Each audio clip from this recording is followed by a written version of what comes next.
Seeing Tim, first of all, let me apologize for not being there to celebrate your big day with you in person.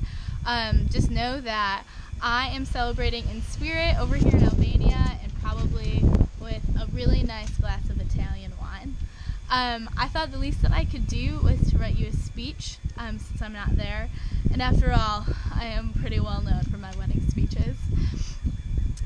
So Tim, you came into all of our lives during the second half of my freshman year of college, and that time in particular was super difficult for our entire family. Our grandma had just been in the hospital, our aunt and uncle announced that they were getting a divorce, and Sissy told me that she was going to too, and our family seemed to be unraveling.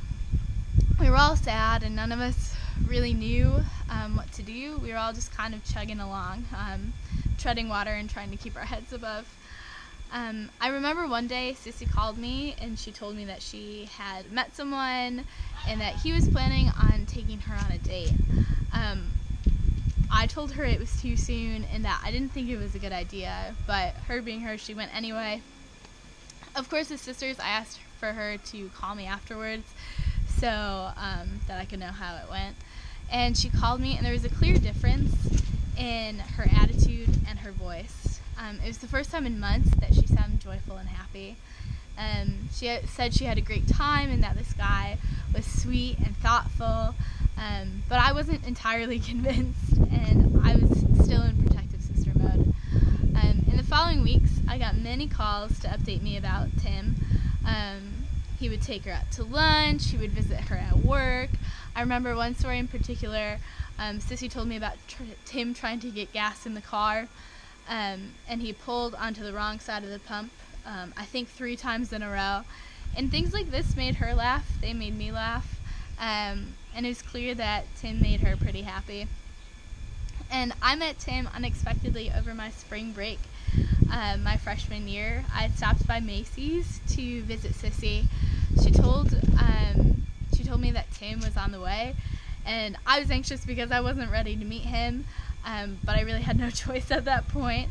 And he walked in his scrubs, and I just came out guns a-blazing. He had to know who he was dealing with. Full-on sarcastic and sassy Caitlin. I was ready to duel, but luckily he was pretty nice, just as she had told me. And as soon as I left the store, I called her up and I said, okay, what did he think of me? And Sissy said that he didn't really know what to think. And that showed me, Tim, you passed the first test. I wanted to keep you on your toes. But as I got to know Tim, it was clear that he wasn't just investing in Sissy, like, he was investing in me. He wanted to invest in my life. Smart move, Tim. Well done. He and Sissy would come to Syracuse to have dinner with me or to have brunch with me in my freshman dorm. My sophomore year of college, Tim is actually the family member I saw the most. You were always willing to drop stuff off that I forgot at home or that I just wanted.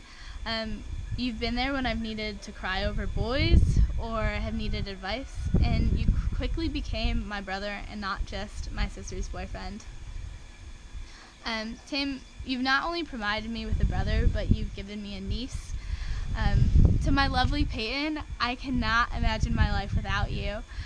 You're one of my best friends, and I love hanging out with you. I love doing science experiments with you, or playing together, or watching movies. And I just want you to know that Leslie, Brian, and I, we love you so, so much. And you can come to us anytime for anything, because we love you so much. I'm so grateful that life gives us second chances, and that love has the ability to mend hearts and build relationships and form families. In the moment, we might not understand the hurt that life puts us through, but life has this funny way of giving us exactly what we need, even when we don't know what that is. And I thank the Lord that I have the 3 of you guys in my life. And without the 3 of you, there would be this big hole. I wish you 2 nothing but love, joy, and happiness, and continue to pursue and love one another for all the years to come. So here's to you. I'm not allowed to have alcohol on my ministry site, so cheers, guys.